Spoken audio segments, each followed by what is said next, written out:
Okay, here we go. The month of May is winding down, and here we go with the play in music.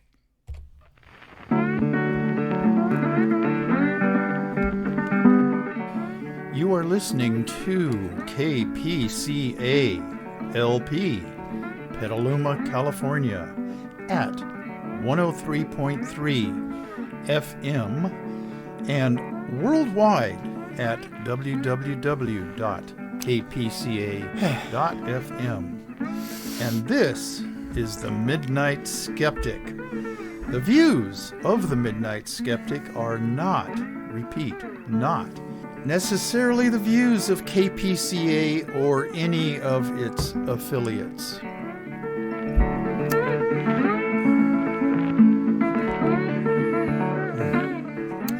You'll have to excuse me for just a minute. I disappeared for a bit. I forgot to plug in my earphones, so I couldn't really hear what was going on. My bad. Okay, this is the Midnight Skeptic Show number 122. The price of fame. Okay, I've been doing this for quite a long time, about 6.5 years now. The first 3 years was on radio only and worldwide, down at the Petaluma Community Access Studios in downtown Petaluma. Okay, this will be broadcast on radio and worldwide on this coming Sunday, the 28th, at the usual time, 9 a.m., which is a Sunday. And this show right now is being recorded on May 23rd, which is a Tuesday. Yesterday, 5/22, was Harvey Milk Day in a number of communities around here, especially in San Francisco. Governor Schwarzenegger declared May 22nd, Harvey Milk Day, back on October 11th of 2009. Arnold Schwarzenegger, although he was a Republican, was quite a progressive guy, actually. Okay, my. Being woke is so relaxing, stress-free. I have no hate to feel for my fellow humans, even though they might be MAGA heads, of no hatred for any gender, inclination, or nationality. GOP MAGA head Republicans ought to try this and just not hate anybody. That's maybe asking too much. Okay, every person on earth just wants happiness, including me. And I hope all my thousands and thousands of listeners out there just want to live their lives and be happy as well. I'm distressed to say that being a GOP MAGA head Republican apparently does not bring one a lot of happiness. I'm sorry for that. They've chosen their own way in life, and they don't, the ones that I've met that are hardcore MAGA head followers of the orange sociopathic bloat bag Republicans just don't seem happy to me. They're always looking for something to be angry about. Okay, again, it's so good to be woke in the morning, just like the Midnight Skeptic is. Send all death threats and hate mail and good suggestions to the Midnight Skeptic at gmail.com. I'll get it. And one of my listeners said to me personally, face to face, that I do a lot of distressed sighing sometimes. Like, when I mention Republicans, and he hears this, I was not quite aware of that, but I will try to keep it under some kind of control. Okay. All right. Shout outs. Spotify and Anchor, my international group. I have about 15 or give or take 2 or 3. In the EU, Russia, 3 in Canada, Colombia, 1 in Australia, a couple in New Zealand, and that's it. Okay. Locally, Rob Tomaszewski, the station manager of KPCA.FM, 103.3 FM, and Tom Gaffey of the Phoenix Theater, John Crowley of Aquas Cafe, and Mickey Huff, Nolan Higdon, and Andy Lee Roth, the Godfathers 3 of Project Censored. Dave and Rosita up in Sacramento, Kevin and Lori, Tom and Nancy, Tim Conrad, Tim Munnicky, a new guy that I'm shouting out to. He's over in Fairfield, a retired teacher and retired Safeway worker. I used to work with him in Santa Fe Safeway. Okay. Rich and Kathy over in Sebastopol. Rich, it was good to see you the other day. I hope your back heals up very nicely. And it was nice of your wife to bring her. Okay. Thank you, Kathy. All right. Dennis and Megan down at Hebron, San Francisco, Yvonne and Rick, Stan and Kathy and Susan in Pacifica, LA, Jackie Kollar, Kollar, Samantha and Melanie, her daughters, Arizona, Karina Hilliard, and my brother Brandon and Mina, their daughter Andrea, who is my niece. She's a nurse. Take care of yourself, Andrea. COVID's coming back. And plus her husband Tim and their 3 kids in Arkansas, Shannon Reed, Florida, Amelia, Nelson and Alice, and North Carolina, the Raleigh-Durham area, Herr Dr. Dave Rubin, the best pulmonary physician in the whole wide world, and up to Long Island, Geraldine Goldfinger. And then the Sonora crowd, Robert and Colleen Finnegan, Bob and Sandy Fisher and their 2 children, Brad and Martha, Darrell, Judy May, Leonidas Maciel, Lynn Quayle, Kathy Francis, John Gleason and his 2 daughters, Tiffany and Brain Freeze Time, Tiffany and Jennifer. Okay. And all the way down to Mexico City, Rosamalia Lopez Negrete. Hey, got it right this time, in the right order. Okay, and it's been suggested to me that I really try to come up with some good news. Well, here it is. And I'm going to start the show off with 2 good news segments. Okay, good news. Scientists find fungi that can eat plastic. This fungi, okay, and here's the scientific name for it, Aspergillus terreus. Okay, I won't spell it. You aren't going to look it up out there. And Ingyodontium album, ALB1.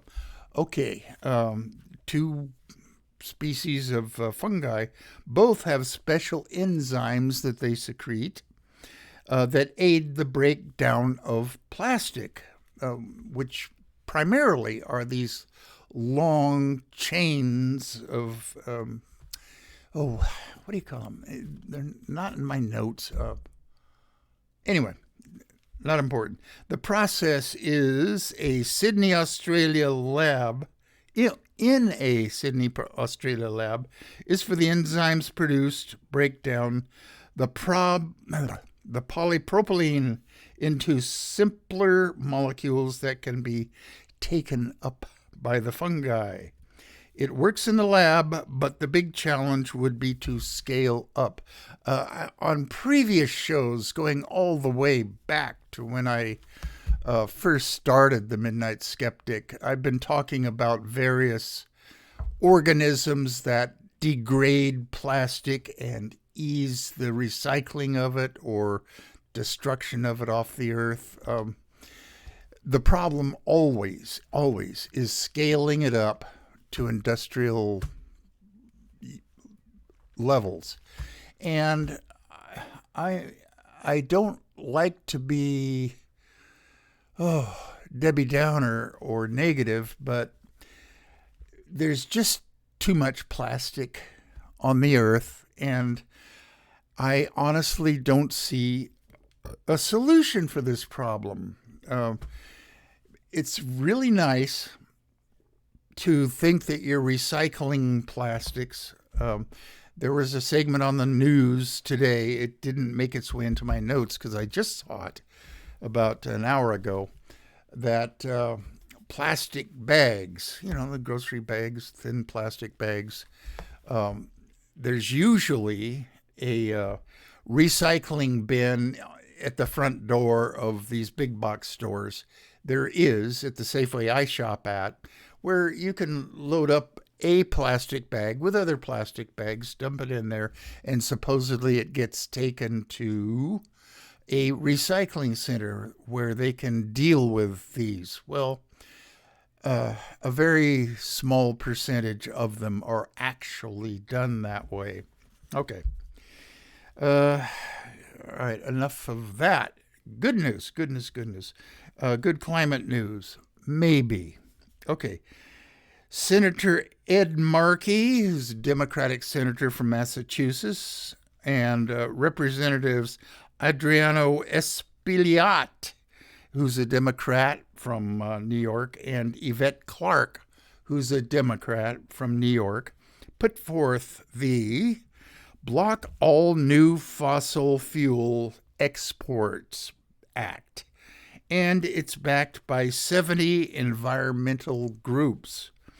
It is being reintroduced on the 18th. Okay, that was about 5 days ago, 6 days ago. Okay, to amend the energy policy of the United States, the Energy Policy and Conservation Act. So even if we in the United States cut down our fossil fuel use, well, we're still drilling for oil and digging for coal, even though the coal industry is on its last legs, and we're exporting it around the world to other countries. Okay, that's what this act is all about. The Block All New Fossil Fuel Exports Act. And it's all Democrats that introduced it. Republicans don't care about the environment. They just want the fossil fuel industry to keep making tons and tons of profits so that those profits can be filtered into their re-election campaigns. Okay. Good news from baseball. Okay. And this, a couple of days ago, the LA Dodger organization disinvited the Sisters of Perpetual Indulgence to their Pride Night, which was going to be on June 16th. Well, certain right-wing people and right-wing Catholic organizations objected, and the Dodgers caved and disinvited the Sisters of Perpetual Indulgence to take part in the Pride Night. Okay, if you're not familiar with who the Sisters of Perpetual Indulgence are, they were formed in 1979 in San Francisco, and they were certain Catholics that objected to their use of nuns' habits. They aren't. They're just the loosest hint in the world of nun habits. And they're usually in white face and exaggerated makeup. But They are a charitable organization, and they were helping with the AIDS crisis and homeless gay people. So they do a lot of good around the world. They have chapters of the Sisters of Perpetual Indulgence all over the place, all over the world. They are a good charitable organization. Okay, well, a couple of days went by, and the Dodger organization saw the light. Well, they re-invited the Sisters of Perpetual Indulgence to LA Pride Night, June 16th. It's a Friday at Dodger Stadium. They'll be playing the Giants, our San Francisco Giants here. The Dodger organization also issued an apology to the sisters for their original disinvitation because of some objections from Catholic conservative groups. Okay, now this is not in my notes, but today, the state of Illinois released a 5-year-long investigation of Catholic priests' sexual molestation of young kids. Well, I've been talking about that for a long time. I'm surprised that other people are surprised how many there were, in excess of 500. A goodly portion of those priests are already dead, so they aren't going to be subject to any earthly laws. And, you know, people out there, that I don't believe that there's a God or Lord or deity that's ruling the universe. So these dead priests are not going to pay for the harm that they did to kids in their parishes. Okay, excuse me, I've got a sip. Yeah, that's water with a lot of lime juice in it. Okay. R.M. Vierling, capital Vierling, a Catholic priest with a large social media following, posted on Twitter that he had written to Major League Baseball Commissioner Rob Manfred about, and this is a quote, "this outrageous insult to Catholics," unquote, and listed Manfred's email address online. The Florida Weasley Senator, little Marco Rubio, had to get his 2 cents worth in. He also sent a letter to Rob Manfred expressing his dismay. Oh my. Well, have they written letters of dismay or outrageous insults to Catholics about this report in Illinois and about all of the sex abuse that these priests in Illinois committed on young kids? No, we don't hear a peep about them from that. Okay, new topic. Good union news. Okay, dancers, exotic dancers at North Hollywood's Star Garden Topless Dive Bar. That's the actual name of it. Okay, they've won representation by the Actors Equity Association labor union. The owners of the club have withdrawn their opposition to their organization efforts. Okay, the girls, and I think they're all girls, wanted safer working conditions. These drunken MAGA heads get up there and grab and, I don't know, hang around after the bar closes, trying to pick up on them. And they want health insurance. And in addition, better pay, okay? That's good news. Unions are the gateway to the middle class. I am a member of two different unions, the United Commercial Food and Commercial Workers Union when I was with Safeway, and I'm a member of the Teamsters when I was working in the beer industry as a salesman, okay? I'm collecting a small pension check from the Teamsters and middling sizable pension from the United Food and Commercial Workers Union, but I applaud them both. Okay. All right, more good news. Geez, I'm overflowing with good news. All right.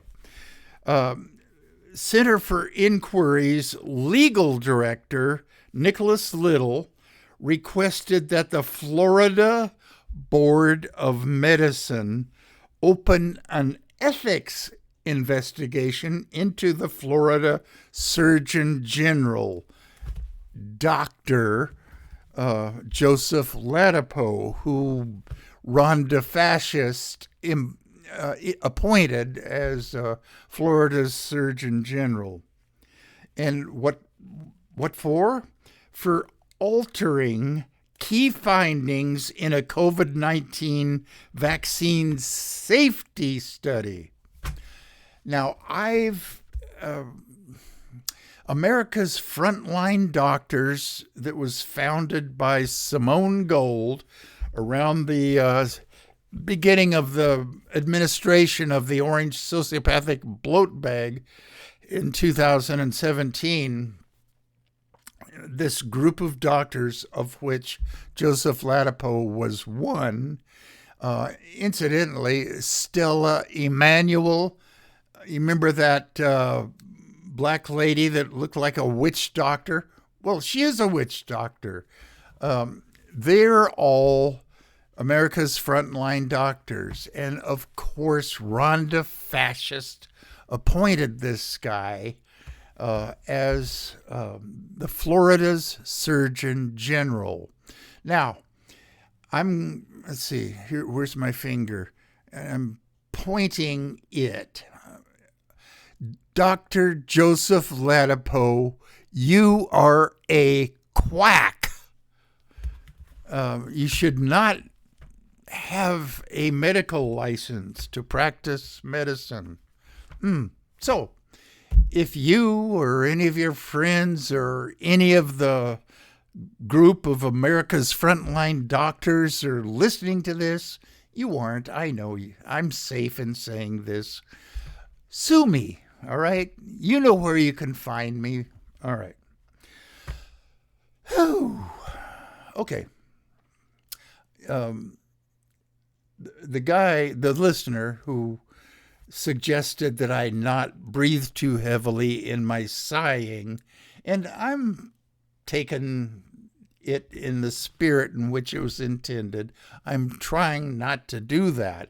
It was all I could do to not do it when I mentioned the name of Dr. Joseph Ladapo. Okay, throat lubricated. All right, bad news. A small group of far right-wing Ron DeFascist-style trans haters had a very secretive gathering dinner in, wait for it, San Francisco. Yes, you heard right. Hosted by the San Francisco Republican Party. The chairman is John Dennis, capital Dennis. I haven't Googled him, but if I were to run across him, it would be very tempting to, flip him off or, I don't know. I don't know what I would do if I did run across him. And leader of the Mom Army, Pamela Garfield, she helped. And I don't know what the Mom Army is either, but Pamela Garfield hyphen Jaeger, Jaeger, who is a Bay Area-based former social worker, and Bree Haney, capital Hanni, a San Mateo County chair of Moms for Liberty, that right-wing book banning organization that started in Florida. Okay, the name of the restaurant was American Bites, and they held this meeting down in the basement, and it consisted mainly of just bashing the trans community. And American Bites was the restaurant, quote unquote, parental rights was the cover topic. And this is a quote: "If you are a man in the Democratic Party, your highest value men are the ones who wear dresses." Okay, they're insulting Democrats. In fact, it's not an insult. Okay, if a guy wants to wear a dress, fine. All right.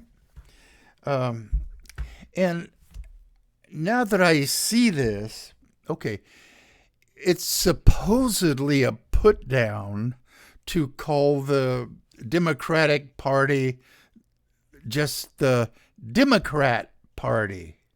I don't know why. I don't know which messaging guru came up with that, but I don't see the... But when you hear GOP MAGA head Republicans talking about us, actually, I'm a registered Republican still, but by us, I mean Democrats. When they say the Democrat Party instead of the Democratic Party, I guess that's supposed to be some sort of witticism or put down. Okay, now I'm going to have something to say on this show in a few segments from now about American Bites restaurant. Okay. Good news. Membership in the Southern Baptist Convention was down by nearly 500,000 in 2022. Lifeway Research reported May 9th that the Southern Baptist Convention had 13.2 million. Most of them are MAGA heads. 13.2 million in 2022, down from 13.68 million in 2021. That loss of 500,000 is the largest in more than a century. The Southern Baptist Convention has declined. Yay! And that requires clapping. I need to use my sound effects. Dennis, my audio engineer, went to a lot of trouble to find sound effects. I should use them more. But anyhow, thank you, Dennis. Okay.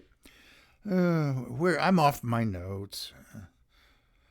Okay, the Southern Baptist Convention has declined by 1.5 million since 2018 and more than 3 million since 2006. Maybe they'll just disappear.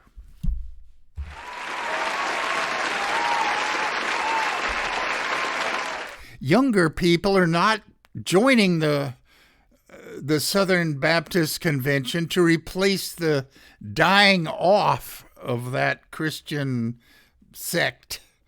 The Southern Baptist Convention also has been in a constant state of crisis in recent years. Sex abuse. What are they trying to outdo the Catholics in that regard?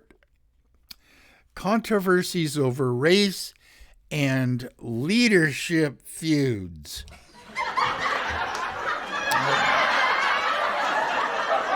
Earlier this year, the Southern Baptist Convention's Executive Committee voted to expel several Southern Baptist Convention churches for having women pastors.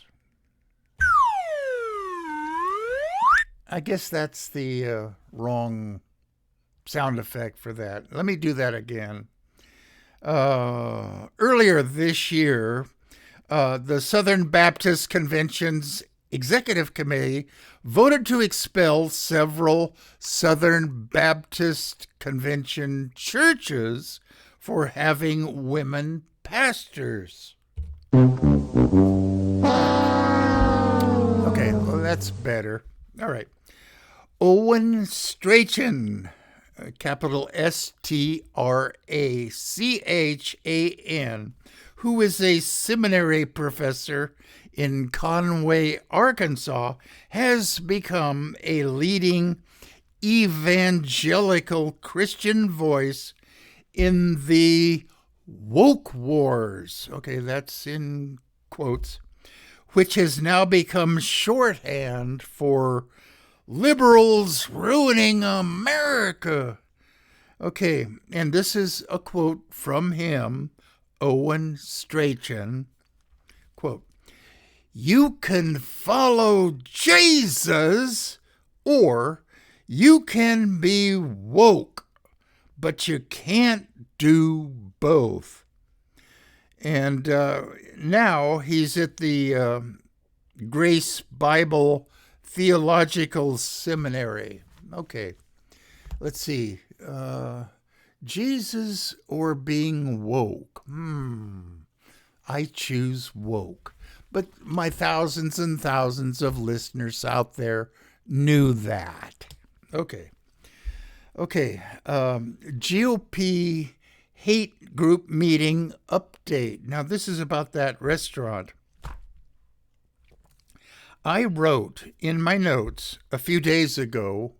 Now, I just said it on this show, but my notes, I start usually around Sunday or Monday and writing these things down as I run across them.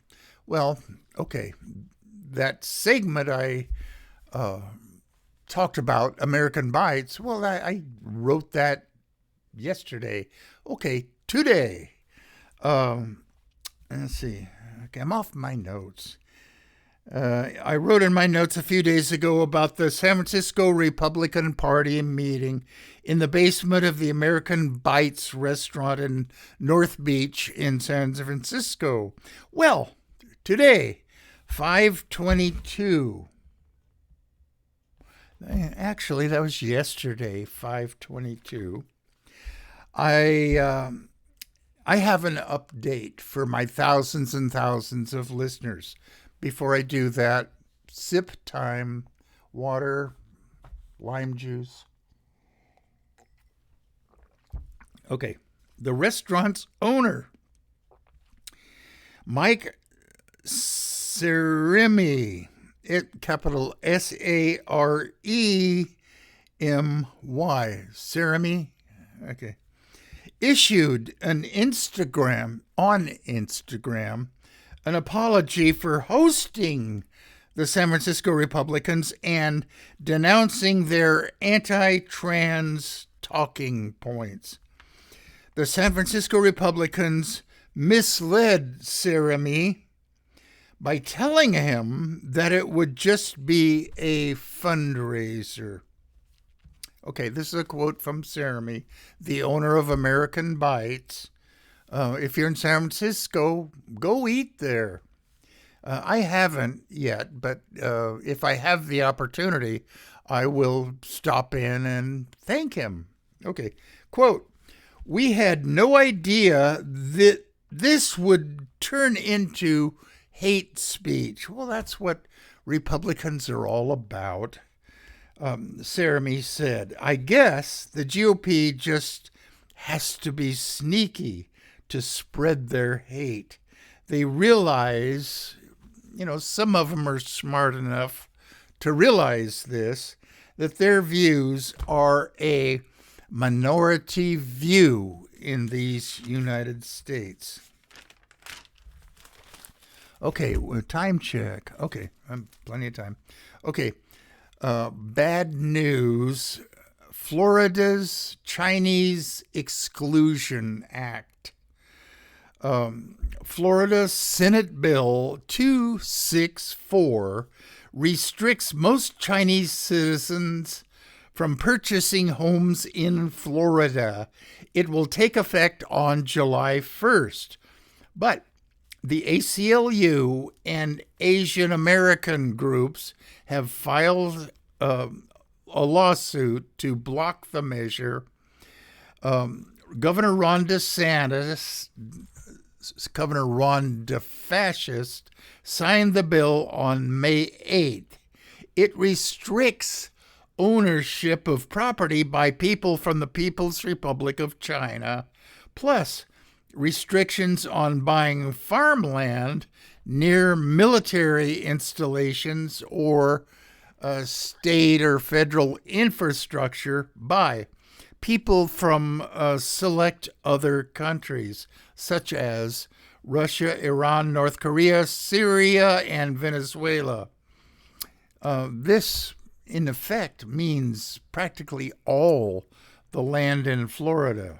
Okay? Let's see. I scribbled a note in the margin here, and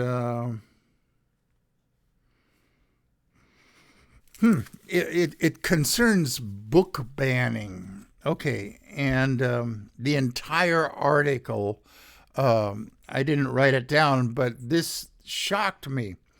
An analysis of book challenges from across the United States says that essentially there are 11 people that are sending all these book ban requests to their school districts or school board members. 11 people. What are they, on the payroll of the GOP MAGA-head Republican Party? And I'm going to find out more about this. It's hard to believe that just 11 people dictate, I'll call them the lowest common denominators. They're responsible for most of the book banning in this country. Okay, no, I was talking about Florida's Chinese Exclusion Act, and the state of Florida is being sued. Okay, all right. Good news. The NAACP, the National Association of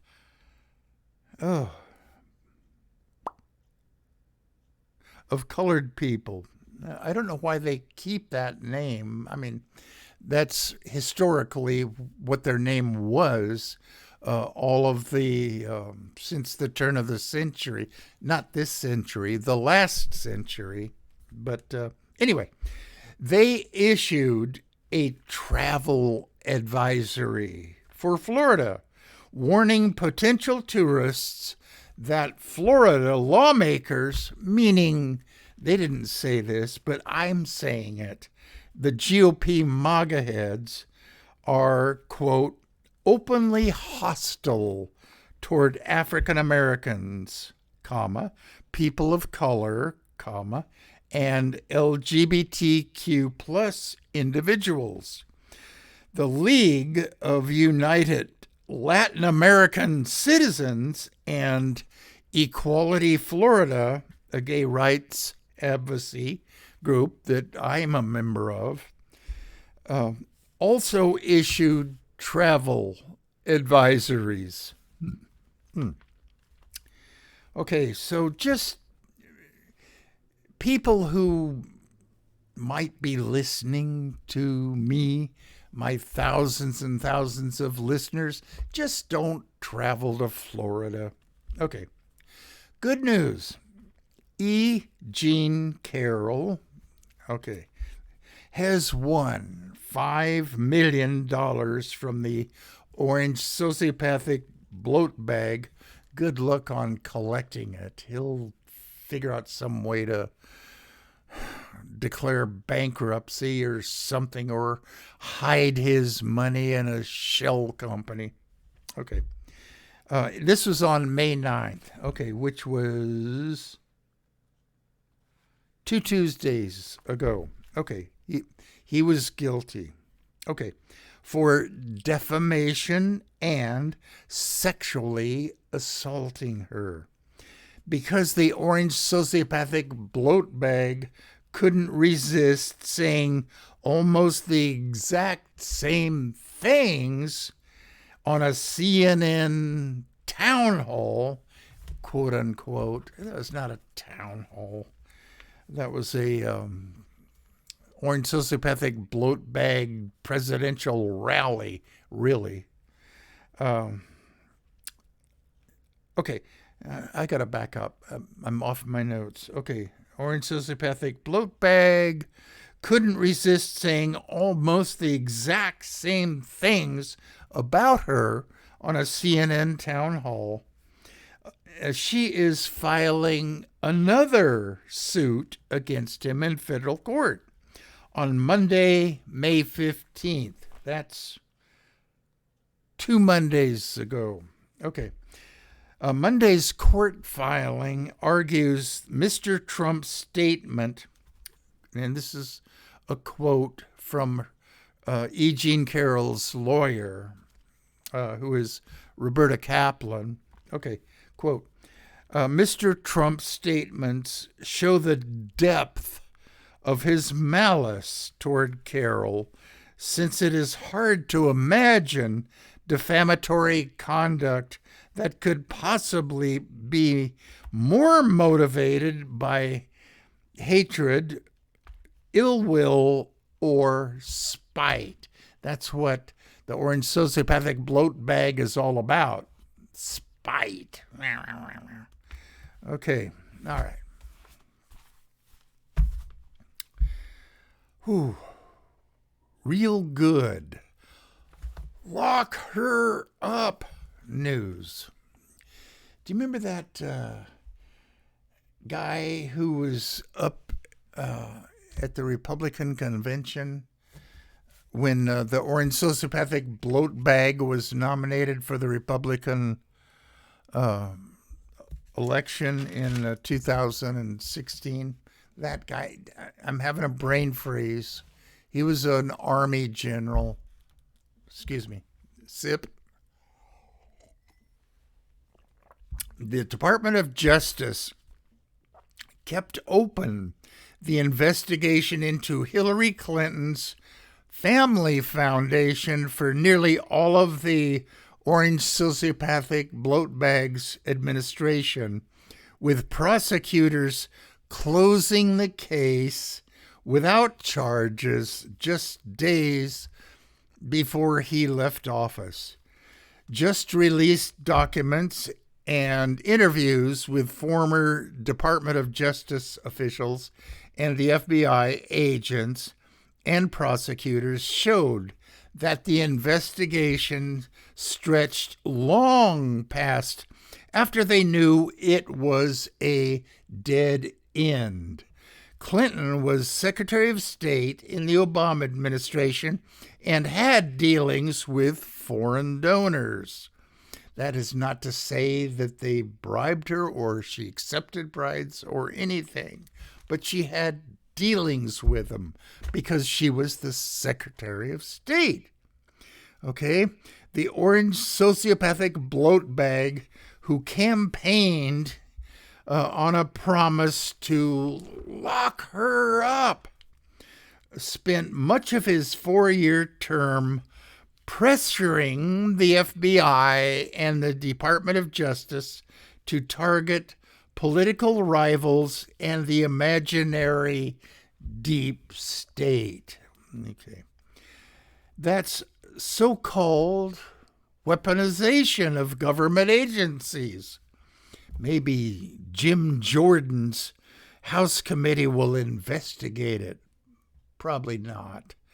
I'm not holding my breath for it. I'll just keep doing this show and calling them all MAGA heads and Marco Rubio a weaselly little creep and Jim Jordan a complete a-hole. Okay, I didn't say the word that I shouldn't say online. Okay.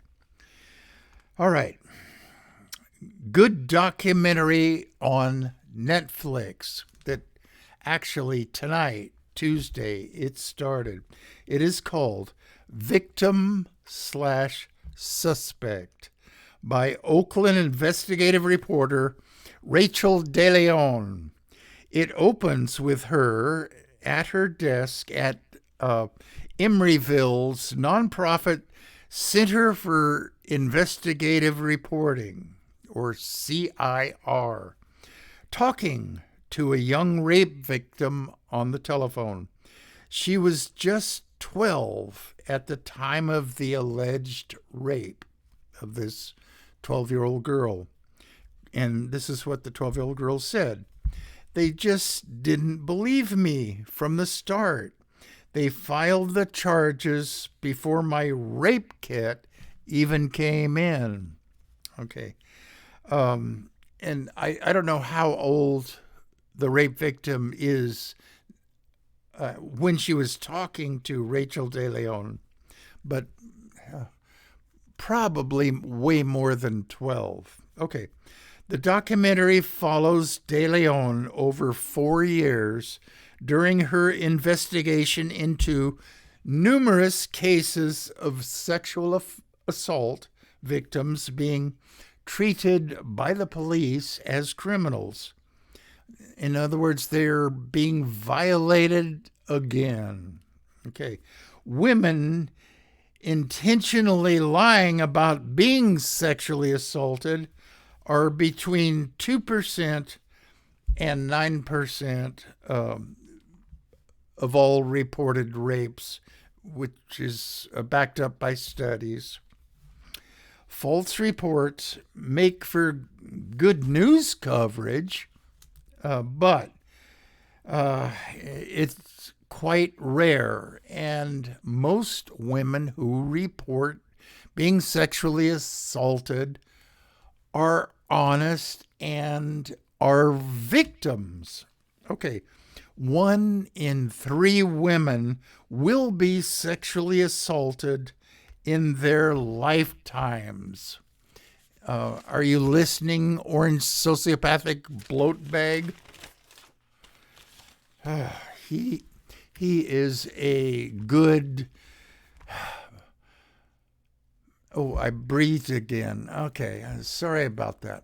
Okay, the orange sociopathic bloat bag, and here, I'm being sarcastic. He is a good role model for GOP MAGA head deplorables, as Hillary Clinton called them.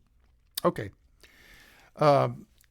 Good, not taking it back news. All right.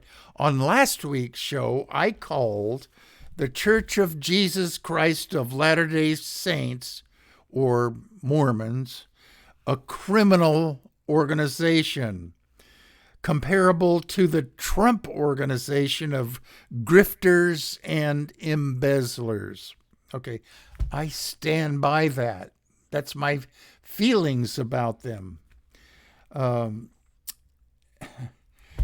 They're a criminal organization that uses the myth of these 2 golden tablets to distract their victims who tithe 10% of their earnings to the church. All right. Most Christian denominations and Catholics call them a cult. Well, I agree. All right. I'm getting off that. Okay, no apologies. I stand by my insult of them. The May 14th, which is a Sunday, the 60 Minutes interview with a financial guy in the church who blew the whistle on Mormon shell companies and hidden assets and misusing their nonprofit status should be viewed by everyone.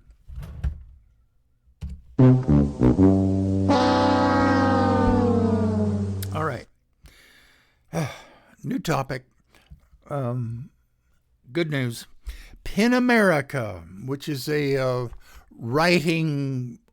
writers, novelists, poets group, and Penguin Random House filed suit against Florida's Escambria County School District and School Board for their banning of books primarily by non-white and LGBTQ authors that addressed themes of race, racism, gender, and sexuality.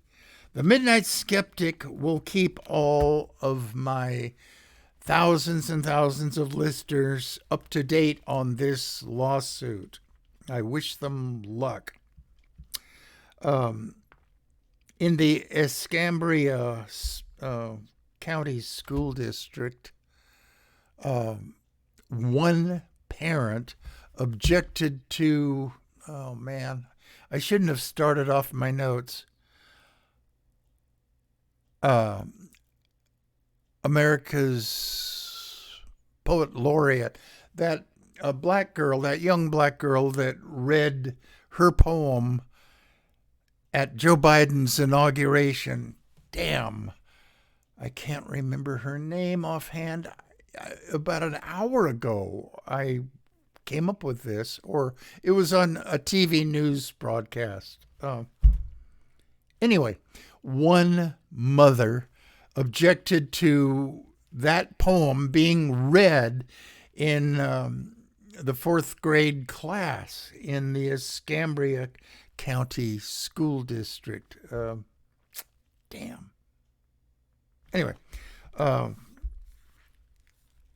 she's the young poet is not part of the lawsuit, but I wish the Pen America, Pendum Random House, and the ACLU luck. I hope they sue them for lots and lots of money.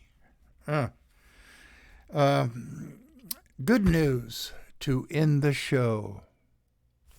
All right.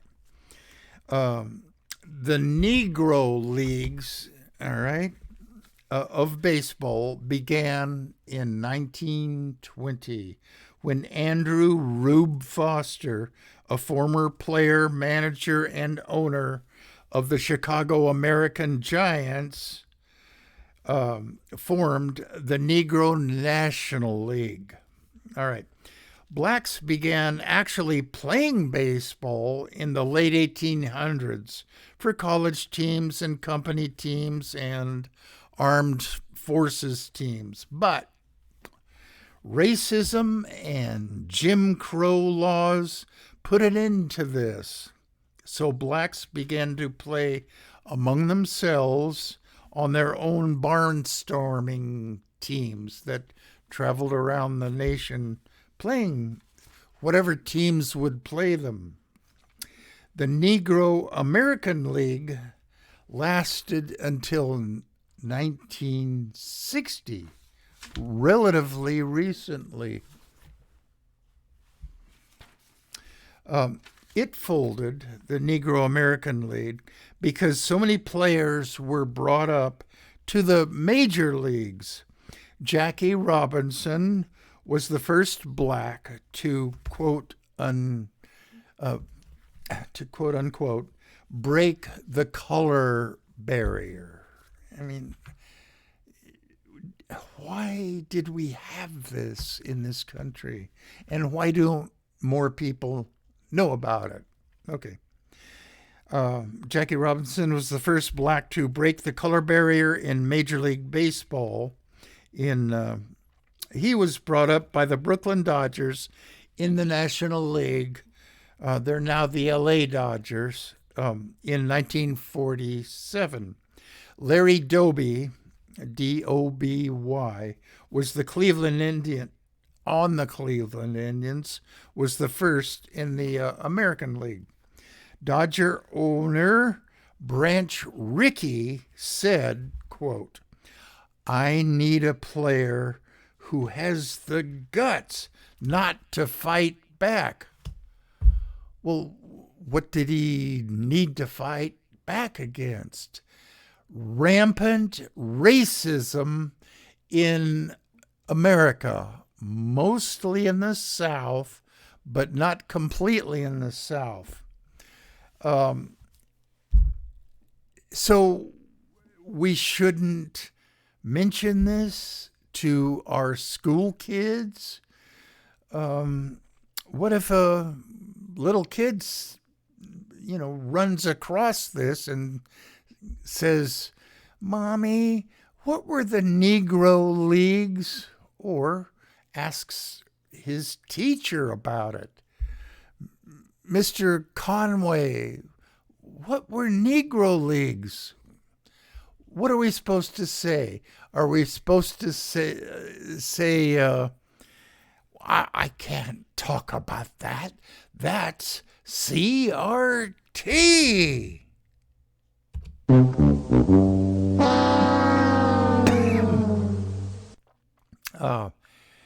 It's a sad state of America that we're in this situation with creeps like Rhonda Fascist.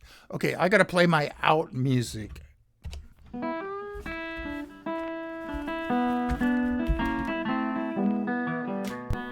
You have been listening to The Midnight Skeptic on KPCA LP, Petaluma, California.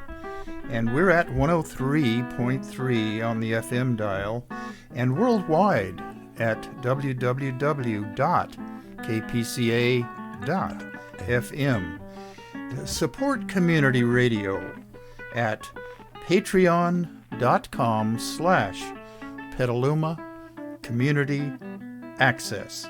And remember, think critically, think logically, but live joyously, and most importantly, pet your cats.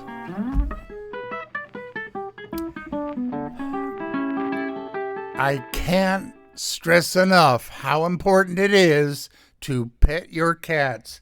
I will see you again in a week. I'm not sure which day I'll be recording it, but the next one will be the 5th of June. All right?